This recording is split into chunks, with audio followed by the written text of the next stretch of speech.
in the world of football, there have been rare moments where you've heard about names that have dominated backlines in terms of leadership, in terms of quality, and in terms of superiority.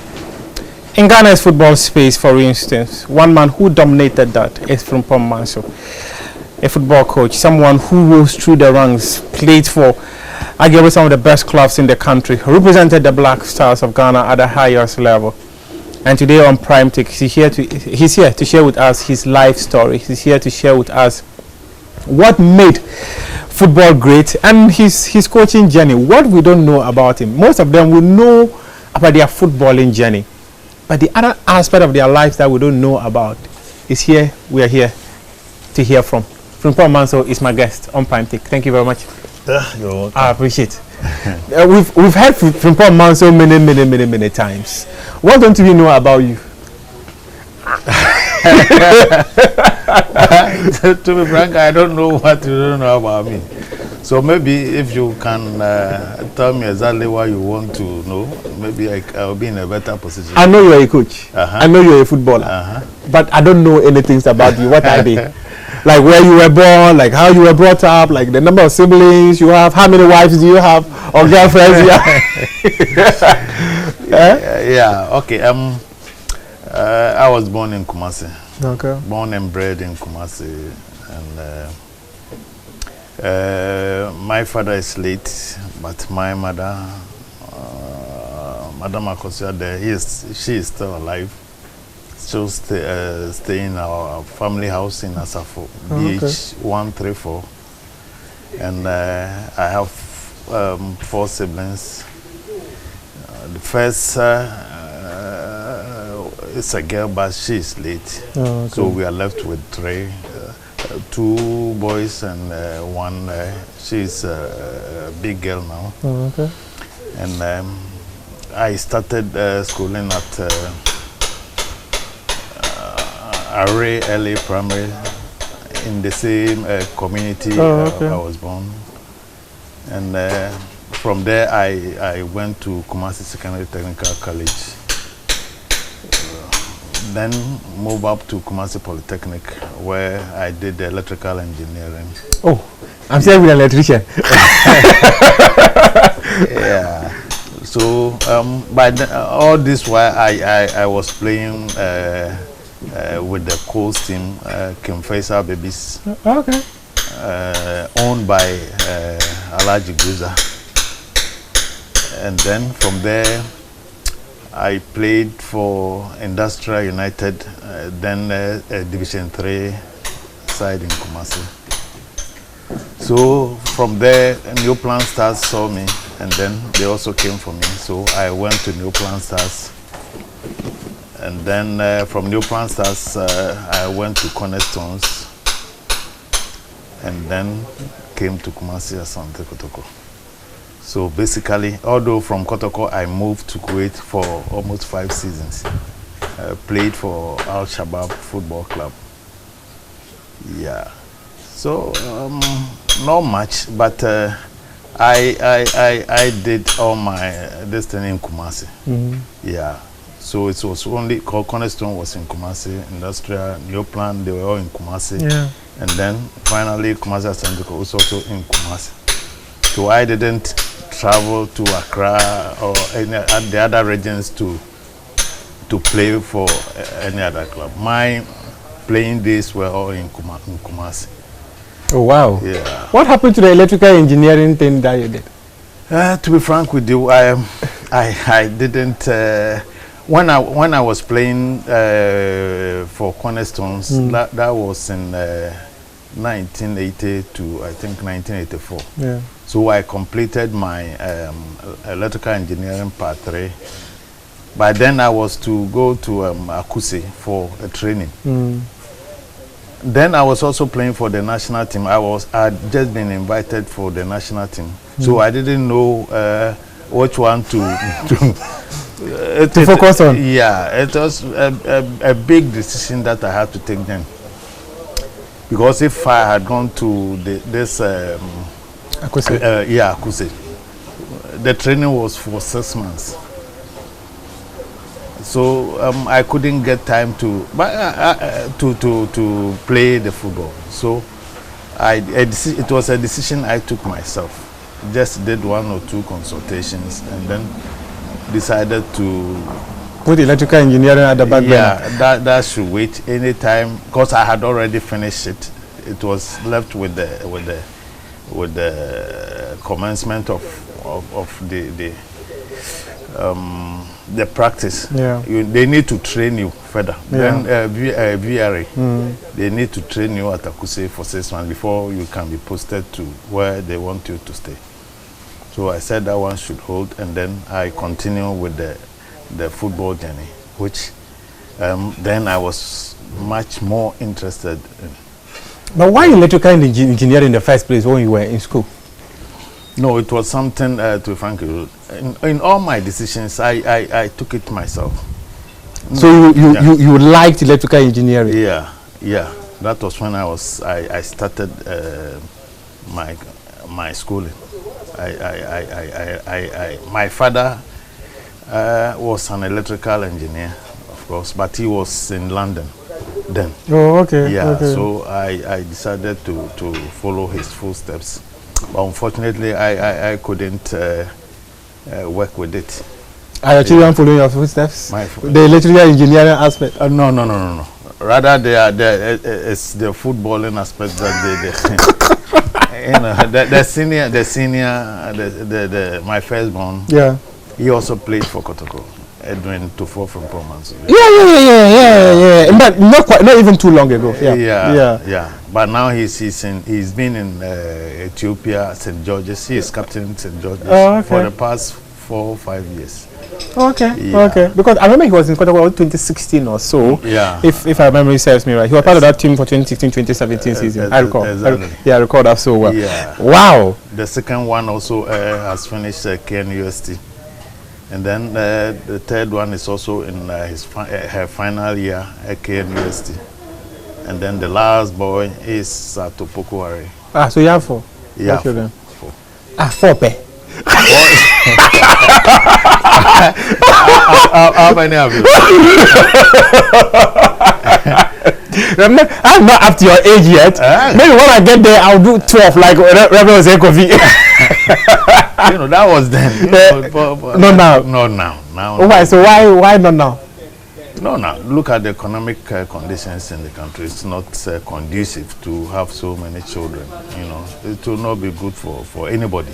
I wouldn't advise anybody to go that length. It means that you have one wife. Of course, yeah. Yeah. Because the economists say you didn't want to marry two. No. To marry, no, that one it wasn't in my. It has not been part of your books at all. Oh, that's it. Now let's come back to the footballing journey. How will you describe those days when you got to Kumasi as Asante Kotoko? How was it like? And who took you to Kotoko? Because we hear so much of your stories at Kotoko, more than at New Plan, more than at Industrial, even more than at King Faisal, with Alaji Cruiser, and then the Industrial team that you spoke about. Yeah.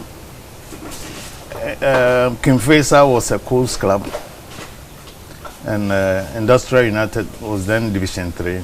And I played for, I think, 6-7 months. Oh, okay. And then I went to New Plan Stars. It was New Plan Stars where I met Tony Yeboah, Michael Osei, Thomas Boache, a lot of them. So we became friends from there. And then after 3 seasons, cornerstones came for all of us. And something happened. That was the reason why we all left New Plan Stars. Then it was, those days we had the first division and then the second division. And the second division was national. Yeah. You see. So we qualified to the first division, but there was a team in Upper West who took the case to court. So we had to wait for them to finish this court. So it took almost 1 year Yes, so court issues in Ghana football has been there from... But then we had played our first game. Then they went and then put injunction on the league. So we had to wait for them to finish the case, determine the case before Neoplan Stars were allowed to continue with the league. Do you know the date this decision was taken? Neoplan Stars, it was around the early 80s, I think. So. Yeah. Because I've read it before. Oh, okay. April 1. April 1984. Okay. That was quite an interesting one because I read it. I've read it before. And when we were talking about it just brought back memories of what I read about Ghana football many years ago. That's quite an interesting. So they took all of you. Yeah. We left for Cornerstones. Then the chairman of Cornerstone was Alhaji Sheikh. Yeah. So myself, Tony Eboa, Thomas Boache, Kojo Smiler, about some Gariba, about 6 of us, we all left for Cornerstones. Yeah. So from Corners we spent I think 4 years. Yeah, 4 years, and then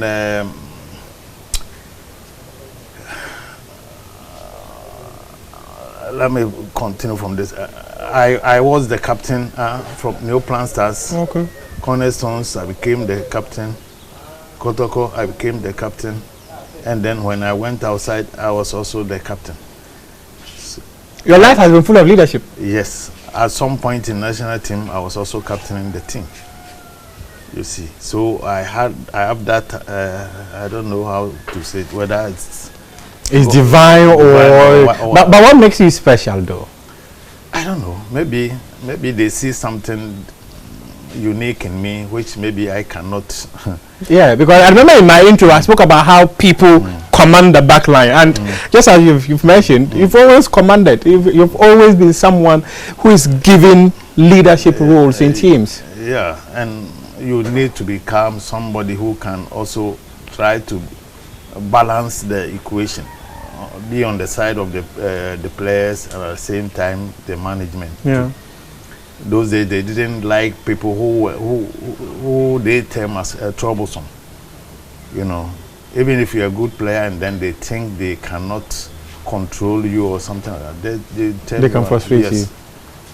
So maybe I was not like that too. So they found me very comfortable to work with. Okay. That is why maybe your calm demeanor.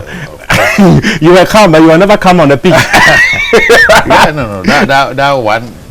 When you get onto the pitch, you know, you become a different animal, a different beast. Yeah. You take over the space and you dominate the space. Whatever is happening outside. No, there I was not calm at all. So you moved from Cornerstone to Kotoko, right? Yeah, from Cornerstone. How did that happen? They saw me, and those days I was playing for Cornerstones. I was based in Kumasi. I was living with Kotoko fans. So right from the first year, second, when I was invited to the national team, that was when they started, Kotoko fans in Kumasi started to shower these gifts on you. There was this man who was paying me every month. He was a Kotoko fan. He was giving me money every month because he was hoping, and he hoped at the end of the season maybe I'll come and play for Kotoko. It was a way of enticing us to Kotoko. And which year was this? Do you recall? 86, 87. Yeah, I moved to Corners. We won the Wafu in 87. So the next season, that was when I came to Kotoko. And which year were you called up to the national team? My second year in Cornerstone. It was in 86. Yeah. Around 86, thereabout. That's when you were called into the national team. Yeah. So tell me briefly, life in the national team, how was it like? Then if you are a young player, I was young then. When you are invited to the national, you understand that you have to wait, because there are much more experienced guys there. So you have to sit on the bench, study them. So by the time you get your chance onto the pitch, you understand, you know how to cope, how to play, how to talk, everything. So it's not like now they can invite you today and then you start playing. But it's not a good thing. No, it may be, but there are some players, because they are rushed into it. They find it very difficult somewhere along the line. There are some games which are too much difficult for them, so you go falter and then you will not get the chance again. But then you will sit. I sat on the bench for about a year or two before I got my chance. That was in 88 or something. There was this tournament, this now WAFU, then Supreme Council for Sports. Yeah, it was in Morovia. Yeah, that was my first tournament, you see. And then I met, Pokunti was there. I think... you met great players in that team? Yes. So then Thomas Hammond Gambo, who was playing in central defense, he was playing with Rafidi. He was also in Kotoko. So I was on, and I was not worried. You know, they were playing. It was in the third game against Togo, where he got injured. Thomas Hammond got injured. So I was the next to play. Even the coaches were afraid. They didn't know how fair. You see, so then they came to my room one night, and then they told me that it was rather the physio, the late Psychochi. He came and then he told me, you are going to play the game tomorrow, so you should do that's your thing. He didn't say anything, just your thing. I said okay. So I played the game, played very well. And then we went to the semi-finals. Gambo came back, played the semi-finals. I went back to my bench. Then he got injured in the semi-final. So in the final, I had to play. Played very, very well. So that was how come I got your chance. So you got your chance through the injury of someone. Yeah. but sometimes I'll come to your coaching career. But sometimes, why would a coach be willing to call up a player but afraid to use the player because he's not sure what the player can deliver? If you're not sure what the player can deliver, why would you call up that player? It's two different things. You've seen the guy, the boy is okay, but at that level, that is also a different level. Does he have the temperament for that? The temperament, you see, it's something that we acquire.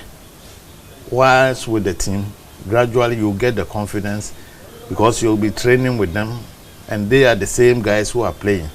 And if you are fortunate to get guys who just will calm you down, give you the confidence, no, take your time, do this, he's coming, cover, a whole lot of things goes on the pitch.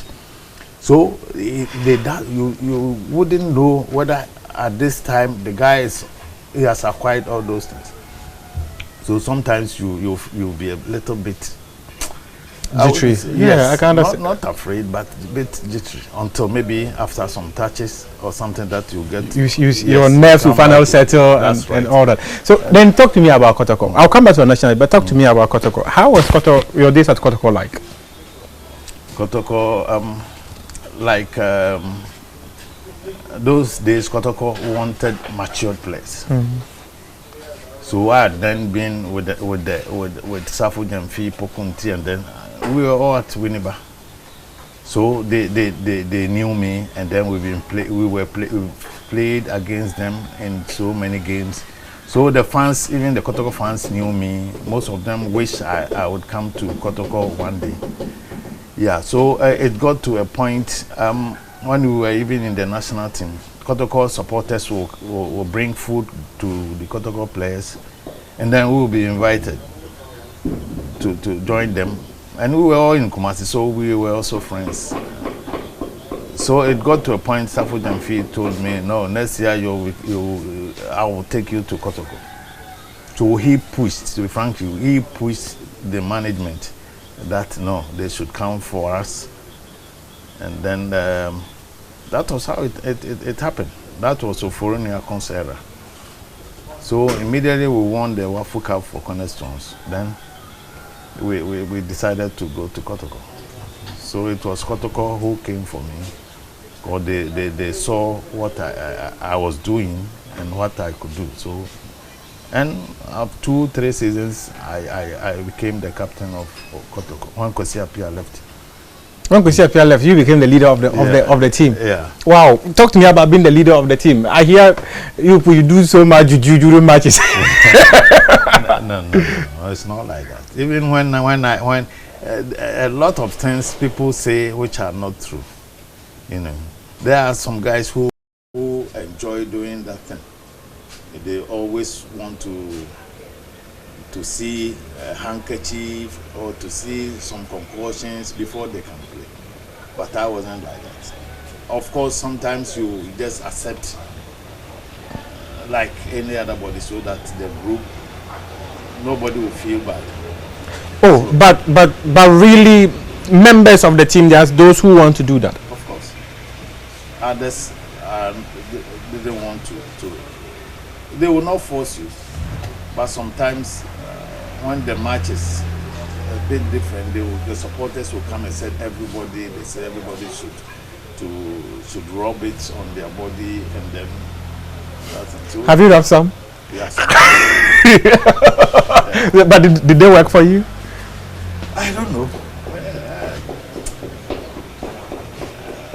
I don't have that belief in those things. Then. Oh, okay. Just, you know, because they will tell you this thing today, tomorrow it might not work, and then they will come and oh, you did, somebody did, that's why I did. No, I'm the religious type.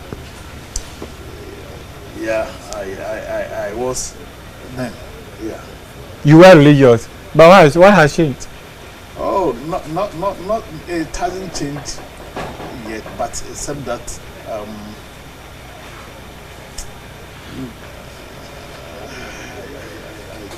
I am still, but not like you used to be. I used to be. There definitely should be a reason why you are not as you used to be. No, because most of the time we were in camp. We will not get time to go to churches and those things. It's not anything that I have experienced that has been changing my mind. No, I'm still religious. But how would you describe your footballing career? I would say I was fortunate because it wasn't my intention to be a footballer. I had a friend. We were attending the same school, but then he was much involved in the football. He's late now, James Owusu. So he took me to King Faisal Ladies. And then I got interested. And when I get to Polytechnic, it was difficult, you know, where the team was and where I was staying. Training was a bit difficult. But it was Neoplan Stars where they saw me. So they were paying for my fees, they were giving me money. It was there that I got paid. I was being paid because all the others, they didn't even have money. Even if you want to buy a boot, you have to go to your parents or something to get money. But with no plans, then the company was being run by the white guys. So they brought in the jerseys from Germany, the boots, everything. So it was everybody's dream at that time to play for New Plan Stars. You see. So during our time, we were fortunate. They did a lot for us. So it was when they left that the team was not functioning. It was. Did your parents support your football career? Considering the fact that your father, an electrician, you followed your father's footsteps, then you went into football. Did he support that? No, I was staying with my mother. My father had then left. Did your mother support the journey? She even didn't understand it. She didn't know what you were doing. No. She thought we were. It's like our just boys who come go and then play. That was what she was. So it was later on that she understood that this thing is good, because at No Planters during our annual lesson, they would give us money. I would come home and then give the money to him. To her? Yeah, so she did my first passport for me. With that same money that I gave to her, you know, she said, "Oh, then I should get a passport." So she gave it to one of our uncles, and then he did the passport for me. You see, so initially she didn't know about anything football. She thought it's just some boys or those guys.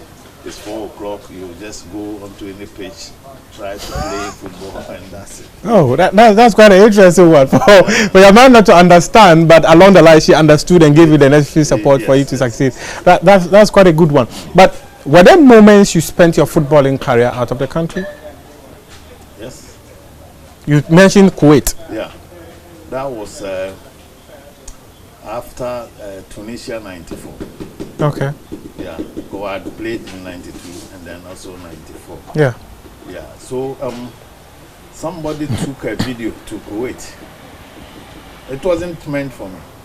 So when they watched the video, that game was our Kotoko, our final game with Zamalek. Okay. Yeah, in Cairo. And I was the captain then. So I was like I didn't know how they even got the video. So the agent called me that, am I interested to go to Kuwait? I said yes. He said, yeah, he has taken some video to Kuwait, which was meant for somebody. But when they watched the video, they said they want me.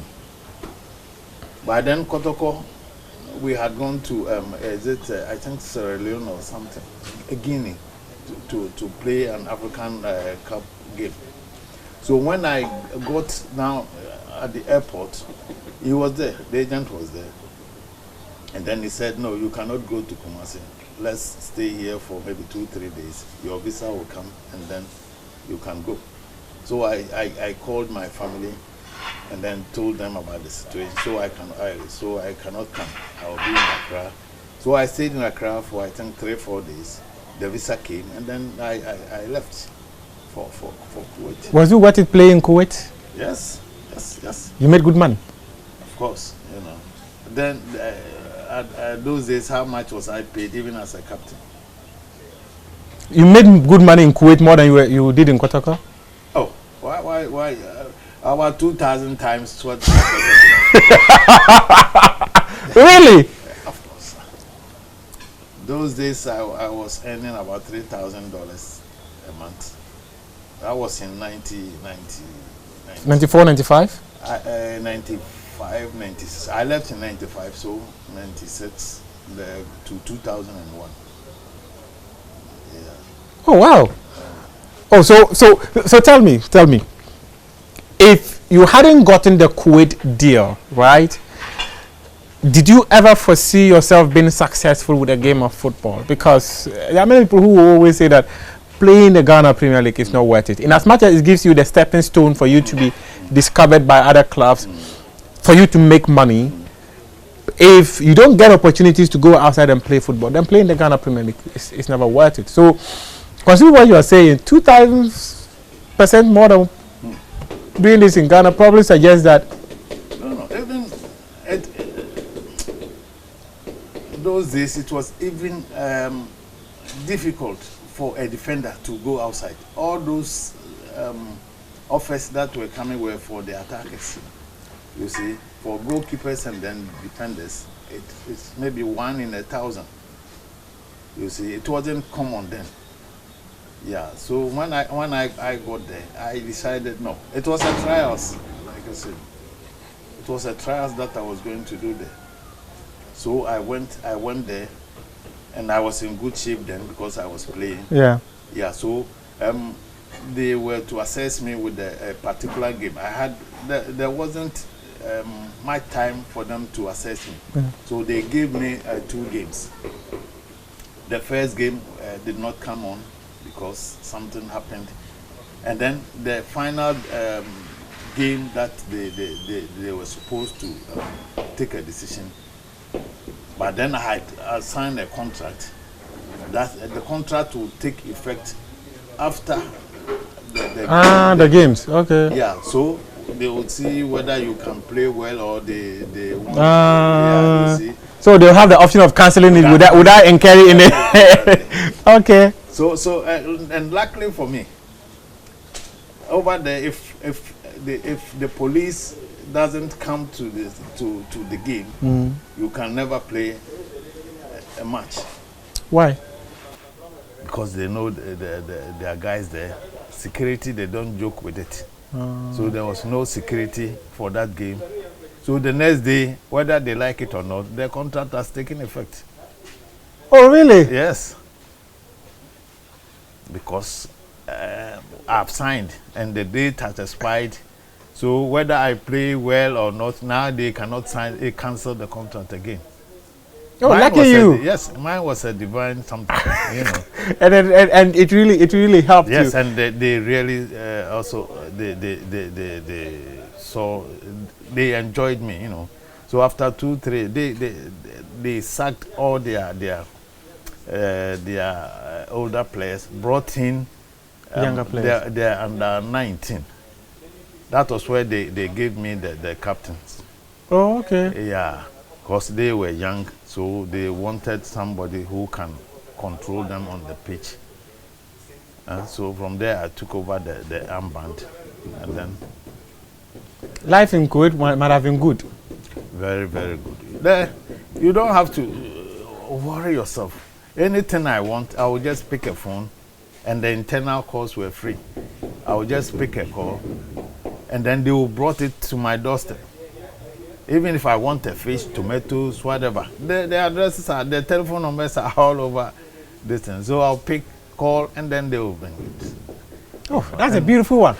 You spoke about the national team, 92, 94. Let's come back to the 92 AFCON.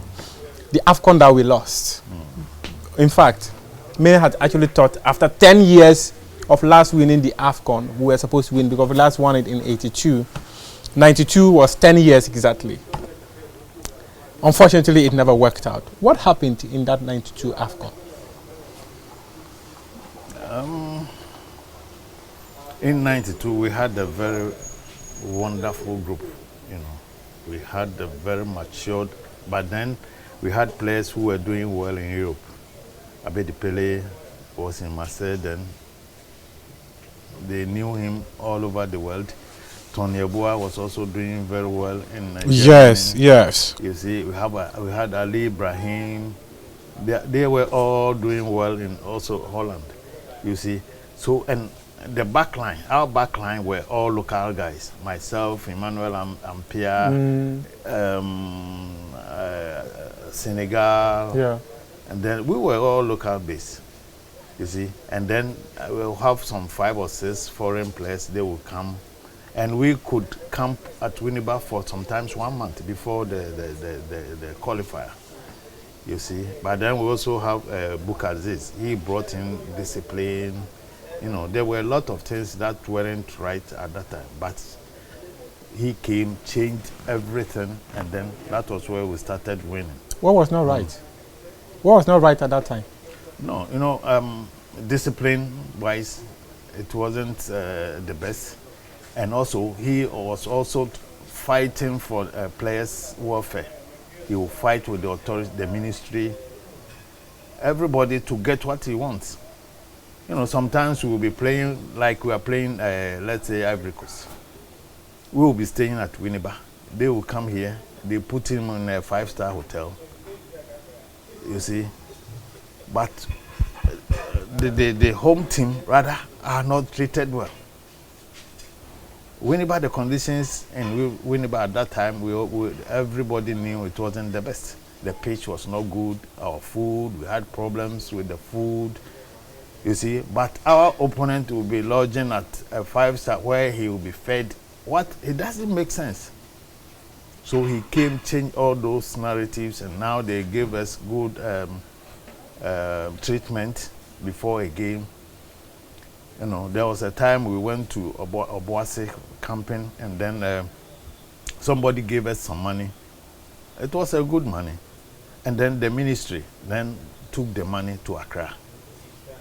So he was telling, why are you taking, the money is meant for the players, so why do you have to take the money to Accra? So the ministry then, that would have been around the time of E.T. Mensah then? Not E.T. No, it wasn't E.T. It was, I've forgotten the This which year was this? If you recall the year, maybe I might recall the minister. I think it was. Was it part of 92 AFCON? Yeah, I think it was Sarah Mensah or something. Oh, okay, okay. Yeah. So he said, "You don't worry." So when we come to Accra, he took us to Labadi Beach Hotel, ordered food, drinks, invited that same man. He didn't know that the money that he took is the money that we are going to pay. So when we finished, he collected the bill. Then he said, "Go and pay." Why is the money? The man was shaking like. He said, "Yes, it's our money. Now we've spent it. Go and pay," and they had to pay. So he was somebody who brought.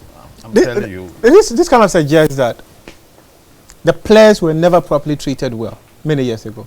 Of course, everybody. This is no secret. There's no secret. Everybody who was there then knows this. You also mentioned about discipline.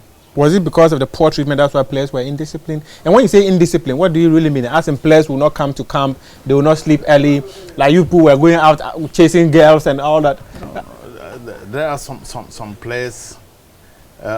If he sees that he is a regular player, sometimes he can feign injury.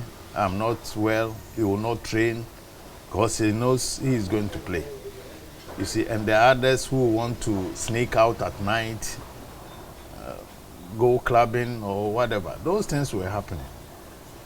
So when he came, they told him a lot of things. So he took time to study those players, and then started sanctioning, dropping them, and then there was this sanity which came into the team. So because Yezi brought sanity to Ghana football.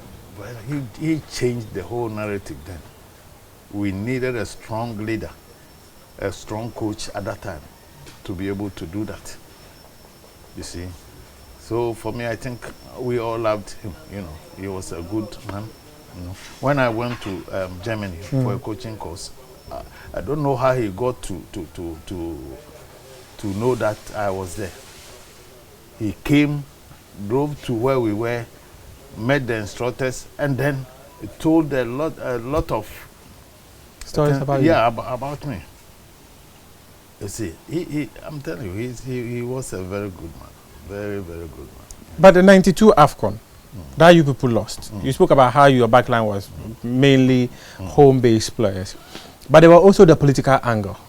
They said there was politics in your team. Why? You are there to play football. Why being political? Why do you have affiliations with people? Some people claim that there were those who were for Abedi Pele, and those of you predominantly from Kumasi were for Tony Yeboah, captaincy issue. And what happened? What really happened?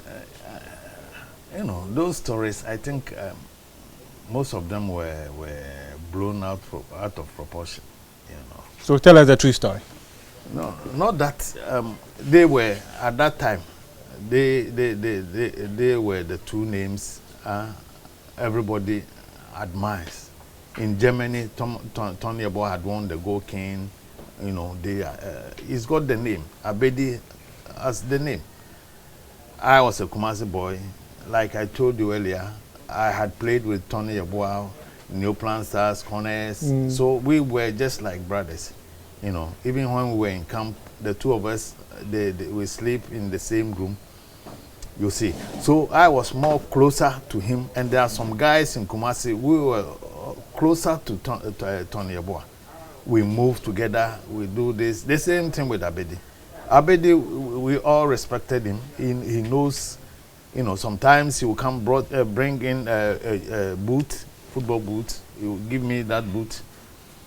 And but, you know, there was something which, you know, and Tony and Abedi, they were talking. Whenever they meet, they talk. But they were not that close. Because they were not close, that's why people say that they were enmity in team. But there was what. Whenever you see something like that, but to be frank with you, it wasn't something that was visible. You know, those outside, yes, sometimes there might be something like that during games. You know, they said. You never wanted to pass the ball to Abedi Pele because Tony Yeboah is there. Those things were just. Were they rumors or they were true? Because I remember I've heard Tony Yeboah speak about this issue before. It's Abedi Pele's angle that I've not heard. I remember when he had an interview about 4 years ago, that part of the angle was not properly captured as to whether there was division in the team because he was made captain, Kwesi Appiah was not made captain. And in fact, I heard Abubakar Damba also spoke about how players were not committed in the final because the captaincy armband was given to Tony Bafo. It was given to. I spoke to Tony Bafo on this very show. He also spoke about the supposed division, but he clearly said that Abedi did not make him captain. It was Otto Pfister who called him and gave him the captain armband. For that, you know, for that particular game, as for that I can. But for the other part where they said we were not in talking terms with that group, that thing wasn't true. But with that match, that was the final match. The final match. You know, Abedi got suspended in the game against Nigeria. Yeah. So we all thought at that time the closest or the next person in line, everybody thought was Tony Yeboah to be made the captain. Yeah.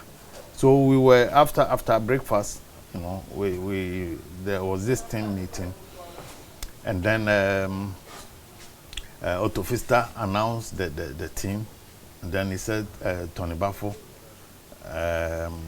is the captain. Tony himself thought he would have been given that armband. You see, so the moment the place was quiet because everybody thought, Tony is a new player. How come they bypassed everybody and then gave Tony the armband? So it was this surprise. But as to Tony opening up to say, you know, it was all speculation that But were you all disappointed that Tony Yeboah was not made the captain? Disappointed? Yes. No. For me, I was not disappointed in any way. I wasn't disappointed. But you just mentioned that Tony Bafo was a new player who had come in. So that was it doesn't. If it's a new player, that wouldn't make me disappointed. It will not make me disappointed. But was it part of the reason why Ghana lost the AFCON final in 1992? No. How? It was Tony Bafo who missed the final kick. So how? Because many people actually said that Ghana could have won the game in regulation time if players gave up their all. And I remember Abubakar Damba very well. Their all as to. Because he said you people were not hungry enough in the final because you were all disappointed. That wasn't true. That wasn't true. How can you? It's not that easy that you will come onto the pitch and then he said, I don't want to give my best or something like that. No. Because of what was happening, that is why people thought some players were not. So it means those of us in Kumasi or who were with Tony. Yes. You didn't give your best. So you people let Ghana down. So we go and look back at the video, and then you can talk about. But do you think that decision everybody thought, not even everybody thought at that moment Tony Yeboah should have been the captain. That one, nobody. So that decision by Otto Fisher was an unpopular decision. Of course, that one I can say that. Okay, let's have the conversation pretty quick. I want to come to Yesterday I was even talking with we were talking about it with Tony Bafu at the PFAG office. Oh really? Yes.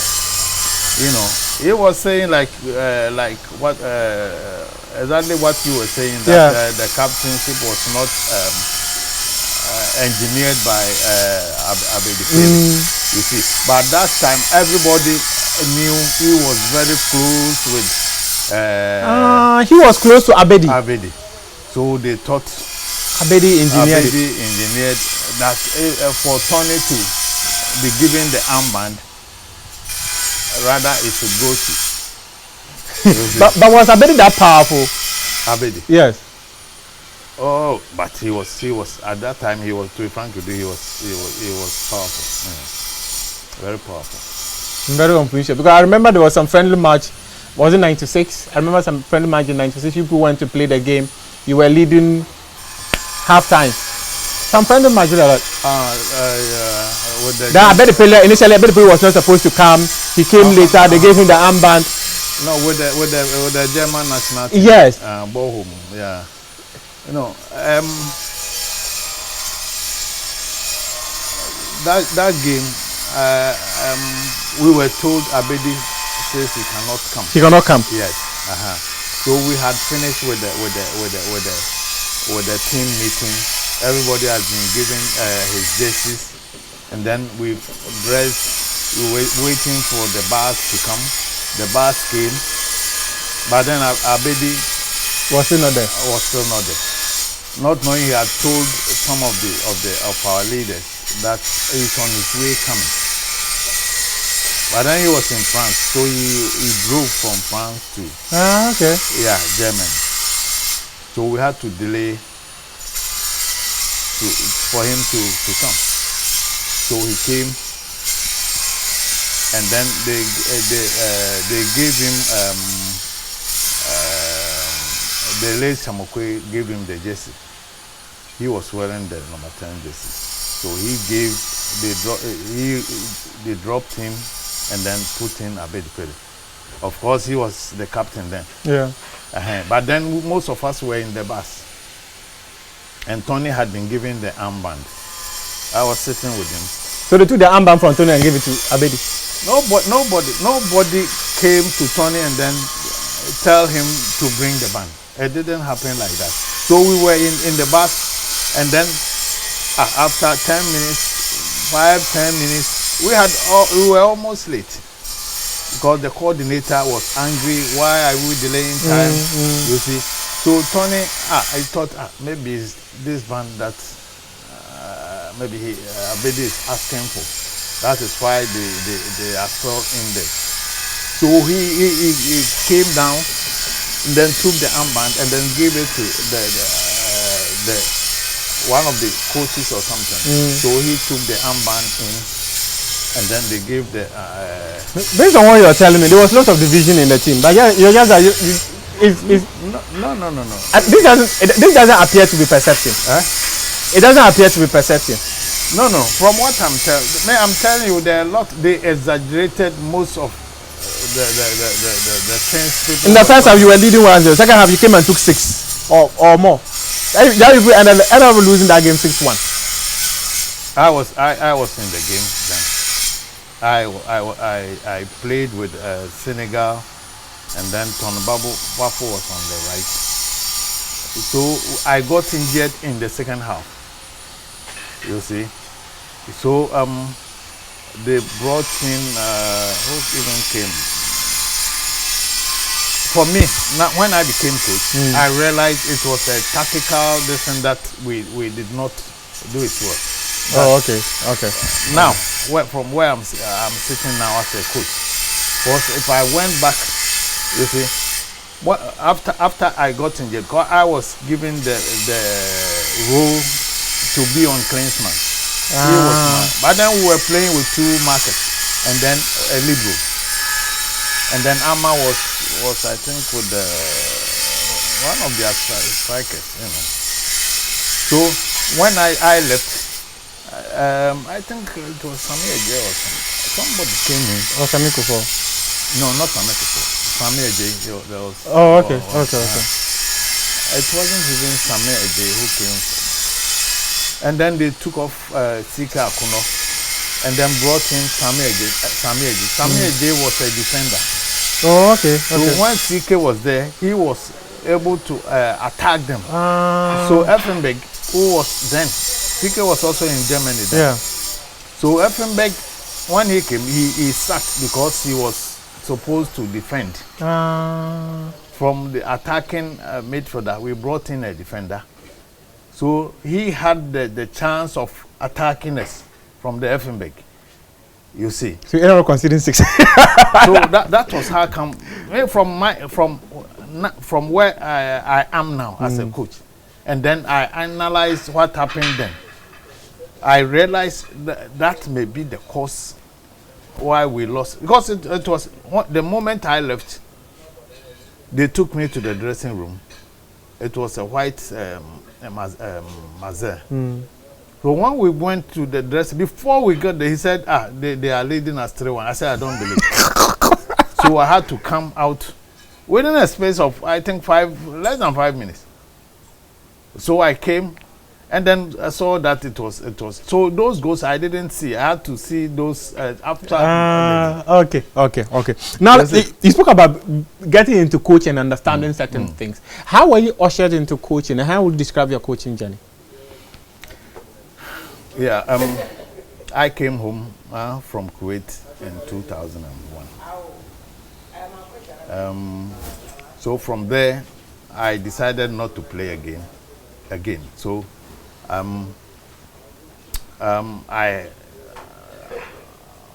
I thought of getting myself into the coaching. So I started a youth team. Oh, okay. Yeah, myself, and then there was one radio guy in Kumasi. He was called Listowell Bukasin. I don't know. Oh, okay. Listowell used to Bukasin. He used to Bukasin. Yeah. So he had gone to States then, and then he called me that he has got some guys who want to make this academy. Oh, okay. Yeah. Okay. So if I'm interested, I said yes. If they are serious, maybe I can consider. And then so from there I started. That was in 2001. Oh, okay. Yeah. So there I was not hearing from him again. So I was rather pushing in money, and it was something that I didn't want to. I didn't want to. You were pumping your money into. No. That was not the deal we made. Yeah. Yeah. And at that moment, Mr. Kesman, his workers were also training at Prempeh College, the same place that you were training. Okay. So they told me to come and then help them, because they comes once in a week, every Saturday. Oh, okay. So I started with them. At the same time, I was working with the boys. With your boys. Yeah, I worked to Friday, and then Saturday. Theirs was a keeper, so I would go Saturday, and then.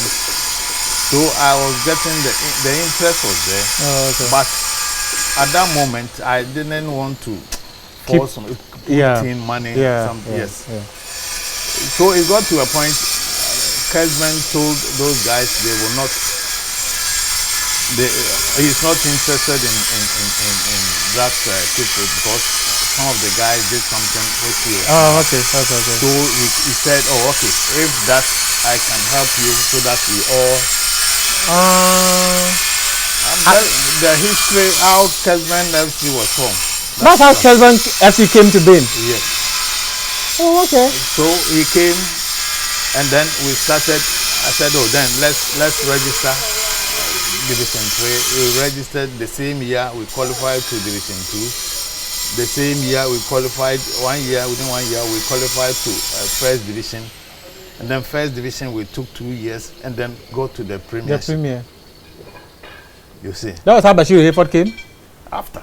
Bashiru came, because when there was this thing that I have never want to do. What happened that I left? I don't want. Why did you leave? Why did you leave? No, that one it's past now. Were you hurt? Were you hurt? Did the club hurt you? In a way, I wasn't happy, but what caused that unhappiness, I don't want to. Was it monetary issue? That one you cannot teach me. Randy Abe came in then. Oh, okay. As executive chairman, and I was working with Randy at Black Network. I was the assistant coach to Jones application. Okay. So I brought Randy, and then he. So I was good, and then after this thing, then. I got under 17 too. I said, oh no, I cannot continue with this. Were you frustrated? It almost ended my coaching career. It almost ended your coaching career? Yeah. I decided not to even to do it again. Because it was something that I wasted a lot of time. Your time, you pumped money into it, and all of a sudden, this moment came in. Yes, so, and if I don't want, like I said, I don't want to go into what happened. No, apologies for taking your mind back to what has happened many years ago. But actually, stuff like this, maybe when you begin to talk about them, that's when you begin to feel free about them. Because the moment you recall them, they hurt. Now I'm okay with them because I am. Like I have recovered from all those things, and then when we meet, we talk, and then so for me that is enough. So their coaching journey, would you say it has been worth it? Yeah. Because you've managed your own Kotoko before. Yeah, let's say in 2012, I handled the Ashanti Regional U15. I was much more interested in the youth. The youth football. Okay. So I went there, helped them. So in 2004, I had the opportunity of going to Germany with the Momoni Gamel. So we went there for this. Was it a coaching seminar course? Yeah. Okay. International coaching course. Oh, okay. They called so many coaches from other countries. And then we spent one month. It was a 2 year. They do it every 2 years. Oh, okay. Yeah. So CK Champon also had a chance. Didi Dramani, Mascor Kunedu, they all benefited from that. It was a very good course. Okay. So when I came back, then I decided now I have to go in fully. Oh, okay. So then I started moving out of Kumasi, doing here and there. And I also had a chance of coaching the youth junior national team. Yeah. So I became much more interested in the How proud were you when you were given the Kotoko coaching job? Proud? Kotoko, I'm not there yet. Those ones I wouldn't consider as a because they are shop guy. I didn't. I will have the better opportunity to go back there, and then maybe. So you still want to go back there? You still want to go back to Kotoko? Even if I get house or whatever, I will go. Okay, so just talk to me briefly. Kotoko is your club. Last season, the club was fighting to survive relegation. Let me understand one thing. What should they do next season to do better? Kotoko? Yes. It is your baby. It's your family. It is in your DNA. No, the last season they had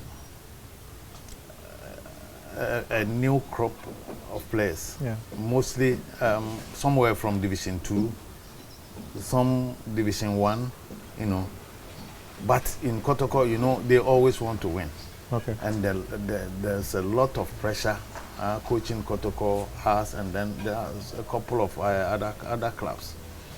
So it was clear those boys at some point couldn't handle the pressure. The pressure. So they were finding it difficult to play. And then the old ones, I think, also had issues with Prosper. That I think he talked about. He said they were politicians, and then at the end of the season, he's let go about 21 of them. So the situation was just not conducive for a team to. Now they want to start again, and yesterday I think we saw them. Yeah. So maybe this year they can get better. It's been a wonderful 1 hour of conversation. I appreciate your time. Thank you very much. Frimpong Manso, a football coach, a protocol legend, a leader, someone who has always masterminded the back line anywhere he's given an opportunity to. He's been my guest here on Prime Take. Thank you very much for your time.